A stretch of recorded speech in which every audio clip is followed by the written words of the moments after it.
Welcome, ladies and gentlemen. Once again, it is the 5th of March, 2015. This is Relationships Advice 101. Some of you may have noticed the last video, there's a difference from 2014 videos, mostly because this year I've decided it's all raw and uncut. No, no more editing to add in little titles that swoop in out of the sides and everything. No, you're getting all the information straight, raw, and uncut. I'm just giving it to you how I give it to you. And that's just pretty much how I've always given it to people in real life. So I figured the people in video land should really be no different. As I told someone earlier tonight, I'm not Willy Wonka, so I'm not going to sugarcoat. Once again, I headset on for those who are paying attention. So yes, of course, in my ear is my ever faithful friend and companion, Ichiko via Xbox Live, giving me the female commentary on most of whatever I say that sounds like it's too much guy oriented. So ladies, don't worry. It's not just me, babbling from a guy's perspective. There's actually a chick in my ear telling me exactly what I should say when I'm wrong. See? Also via Skype, via messages back and forth, because I'm using my camera to do the video. I'm talking to the Pixie, so she is there for not really in real time necessarily, because I'd actually have to type whatever I say to her, and mostly whatever I say comes off the top of my head. Not really a lot of typing involved, but you get my point. Shout out nonetheless. So this week, oh man, got a call today from a friend. I'm not even gonna say from a friend of a friend, or from a friend of a friend of a friend of a friend. From a friend. Yes, you know who you are. I'm saying I got a call from you, a friend, dealing with a rather personal issue.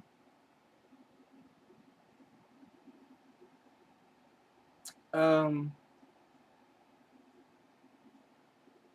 it's, they're dealing with something that other people in their social circle has already dealt with, because it was a past event.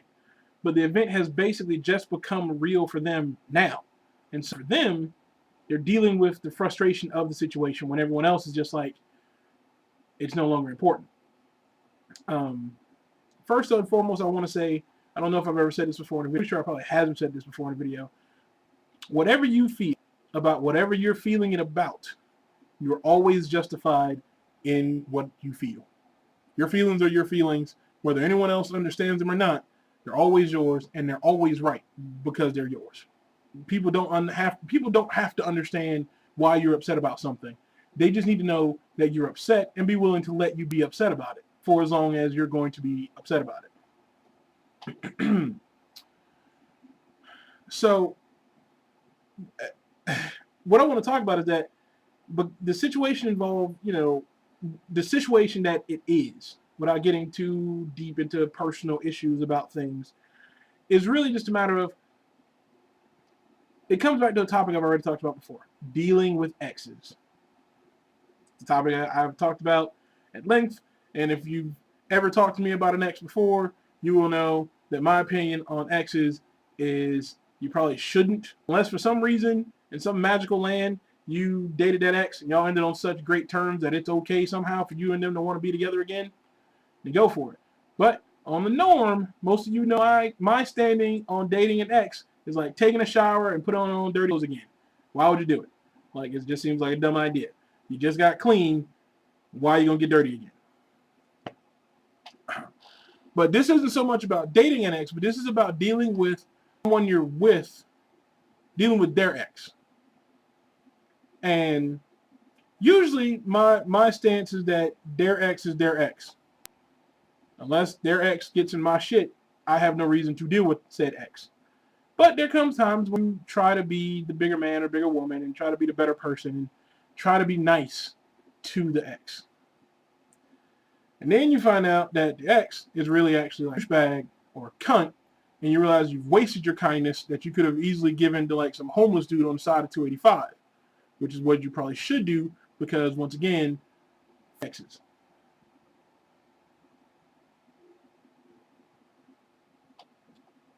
I told the friend that, like I said, justified entirely in how they feel. And it's okay.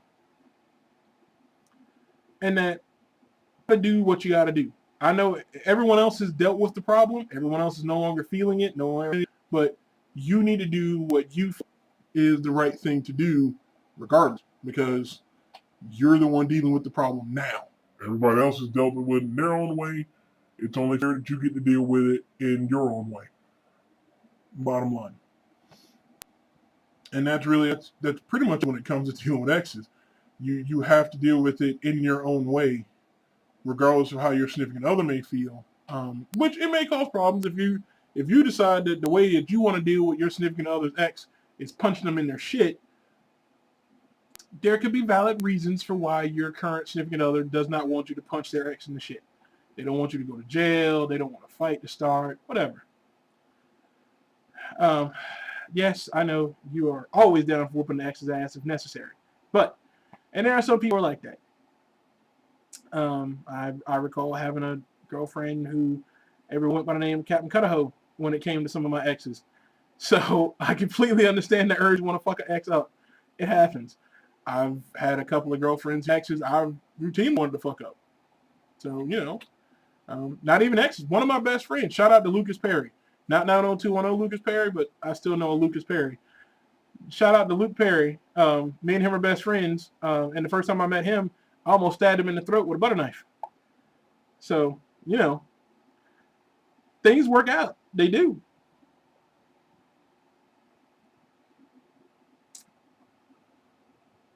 Past that, I want to talk about, because this is relationship advice. So let's talk about relationships for a moment. Well, current relationships for a moment. Let's talk about how relationships should work. And I say should because every relationship is different. Not every relationship works out the same. I've always viewed that every relationship needs to start on great foundation. It's like building a house. And a house can't stand if it doesn't have a great foundation. So when it comes to a relationship, a great foundation really be common ground that the two of you had, communication, and most importantly to me, honesty, because really if you can't be honest, what are you doing? So communication, common ground, common interests, honesty, and at least a small amount of attraction. It doesn't always have to be a huge attraction, because a huge attraction can end up just being lust, which means you're not in a relationship, you just want to bone them and get it out your system. You don't want to actually have anything with them, you just want to get the D or the V and then, put them out and go sandwich or some shit. Which is completely and totally justifiable if that's all you want to make sure you're clear about. That's all you want to do, so that way they know. But if you're trying to build a relationship, you got to have common ground. Some people say the best relationships stem out of friendships. I kind of agree with that, because when you become friends with each other, you know each other inside and out. You know by the tone of their voice, the look on their face, the way they walk, the way they carry themselves, the way they're sitting, all these little minor nuances you know about them to a T, which in a relationship works out great, because then you know when that's just having a problem. Problem I have with that is it is extremely easy to end up being friend zoned, which I've already talked about friend zone, so I'm not even going to go into it. A friend reminded me of the super Uber friend zone, which is dangerous territory, phantom zone. No one wants to go to the phantom zone. It's like you're watching pass you by and you can't interact with it. It's a scary, scary, cold place that never returns from. But everybody talks of it. It's like Batman. It's like an urban legend. Anyone who's ever in there has never come back, so no one has any proof that it really exists. So just watch out for that. But still, thin line between being friends and potentially ending up with somebody, going from friend to boyfriend or girlfriend, to being friend, to being really good friend, to not being able to date them because you've become too good of a friend, which is quite possibly like the third worst line ever hear when you're trying to actually date somebody. And I say third because the first line for a guy is, I think of you as a brother. And for a chick, it is, I think of you as one of the guys, it's horrible. Nobody wants to hear that line because that means they don't think of you like that. And when they don't think of you like that, it's heartbreaking, it's crushing, it's soul suffocating. Like it will just drain the life for at least like a week and a half, if not more, depending on how deep of a depression or how big of a bottle you have to sink into. So nobody ever wants to hear that. So once you've got this common ground, it is amazing. You can now build and fortify and get your house up and do amazing things together. And for those of you wondering, no, that's not just orange juice. You build your house up, build up your walls. And your walls is built around trust because you've been honest with each other. So now you can build 4 walls of trust. You tell each other everything, no matter, to a degree, because I know I've said it before that no one ever wants to know everything about you. And that's true. I still stick by that. What I said. If you go back and watch some of the old videos, I said one time, if a person ever tells you they want to know everything about you, you should go ahead and just run now. Punch them in their face and then run for the hills. Because no one ever wants to know everything about you. Because there's some things about you that you know are scary as shit. And you don't want anybody else to know these things. So no one ever really wants to know everything. You want to know. These are things you should tell people.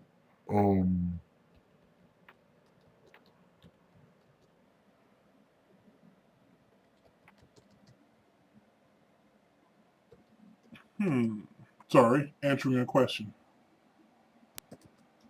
Got asked what the video was about. And really, like I said, it's kind of raw. It's not really focused or controlled chaos. Like earlier today, talking to said friend who called me on the phone. See the circle? I like circles. Circles make holes. Inside joke. Somebody will get that.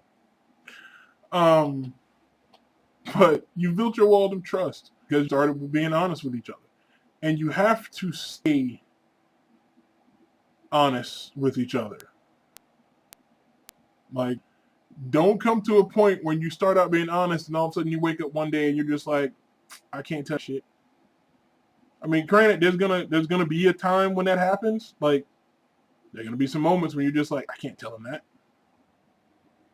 Like, and to a degree, I will admit there are some things that are better being small lies, because a lot of relationships do work better sometimes on small lies. You know, you're honest about big things, but that's a matter of discretion. You're honest about big stuff, like if you're dating somebody and accidentally kiss somebody else, you should probably tell the person you're dating, because you're essentially holding a secret, which secrets eat inside. Secret. Okay, well, the woman in my ear is saying no, you should.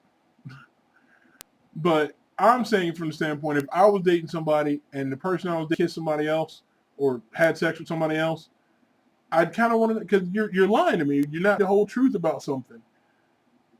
I feel like everybody would want to be told the truth about it, because then you get to decide if you want to stay with this person. If you find out they've been lying to you, how long do you want to stay with somebody that's been lying to you for whatever?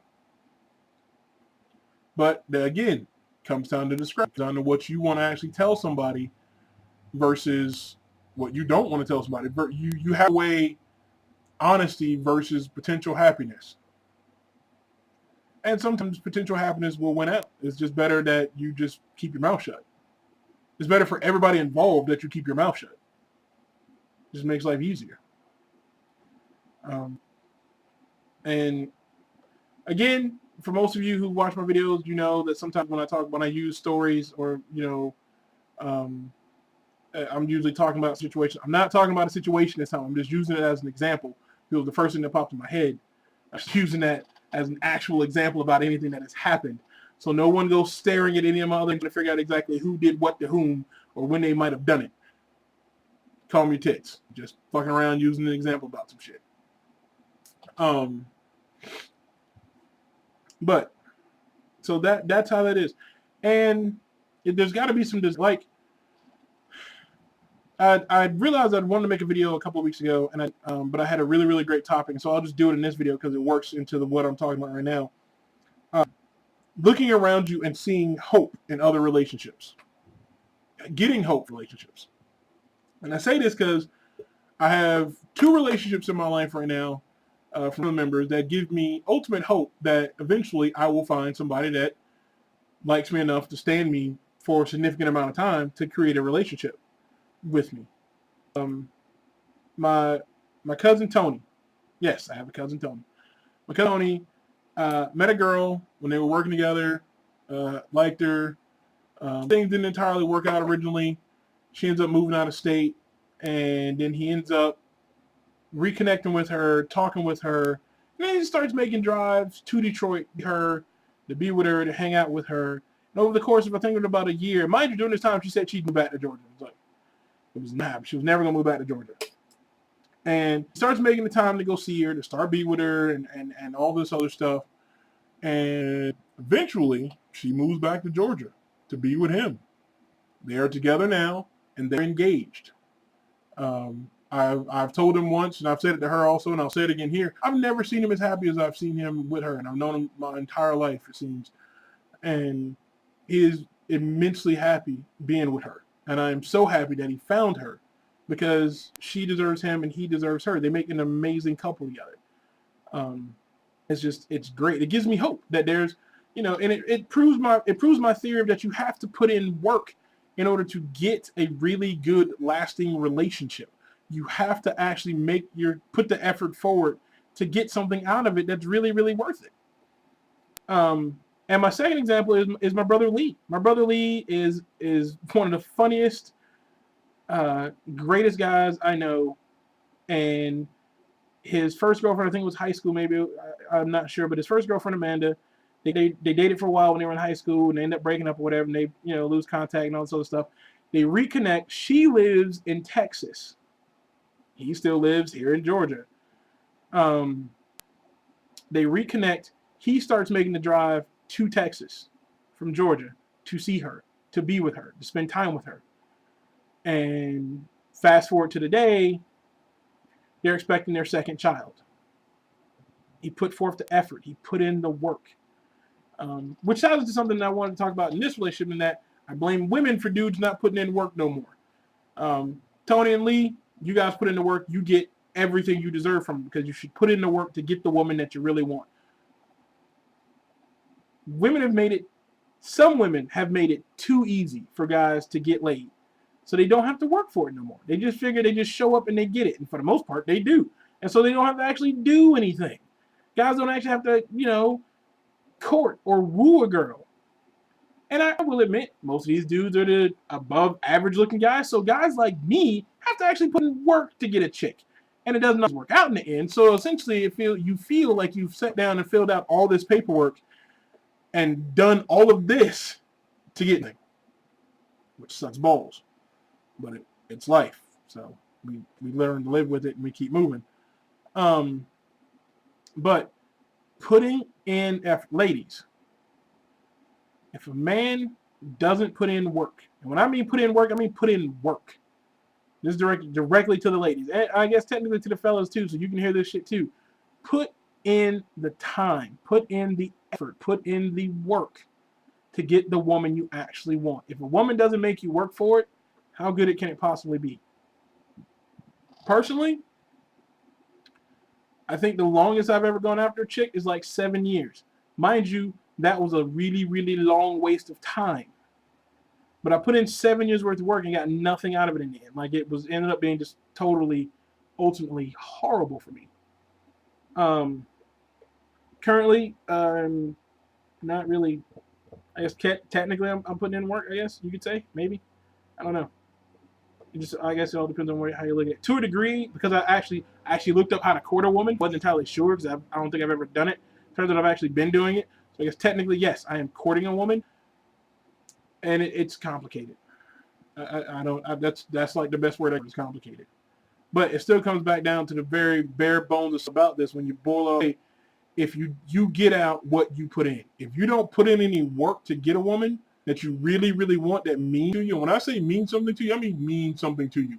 As in, like, you know her. Like, if you look at her and you know something's bothering her. You hear her voice, you know something's bothering her. Even though texts don't have tone, you read a text from her, you know something's bothering her. And you just, you know what? I'm going to make you feel like a princess today. I'm going to do something special for you today because you need to feel special. This isn't about trying to get laid. This isn't about trying to get with you. This isn't about anything else. This is about me wanting you to know that I will do whatever it takes to make you feel special because you need to feel special today more than anything else in the world. You don't need a hug. You don't need a cookie. You don't need anybody to make you breakfast in bed. You just need somebody to make you feel important for one day. Because for whatever reason, you don't. And that is putting in work. That is the guy. I mean, I know I kind of feel like it sounds like I'm tooting my own horn, but I'm just saying in general, that's the guy you should probably date. The dude that's willing to put in work for you, that's the guy you should try to be with. I think I may have said it before. If a guy isn't trying to make, if a guy isn't willing to make a fool out of himself for you at least once a day, he's not the right guy. Because you should try to just be goofy at least once a day for your chick just to make her smile. No matter what it is, even if it's in public. Especially if it's in public. Just make an ass out of yourself. Just so you can make her smile. Because you let her see that your self-image to the world is nowhere near as important as the smile she gives you. Because really, it's not. I feel like I rambled, but then again, like I said, this is all just raw and uncut this year. So that is this video. Ladies and gentlemen, I am your host, Super Flash 9, on the air go live from Xbox. Pixie, shout out to you. You'll see the video. I told you it was all kind of raw or whatever. To the friend who called me, glad I could help you. Told you I'd make a video because you asked me to make a video. Just so you'd be like, I'm that friend. Now you can say, I'm that friend. There you go. Till next week or 2 weeks from now or whenever I feel like actually making another video because some shit has gotten on my nerves that I need to talk about. Love each other. Enjoy each other. And again, stop being butthurt for 2015. That's the resolution we're all trying to shoot for. Remember? Later.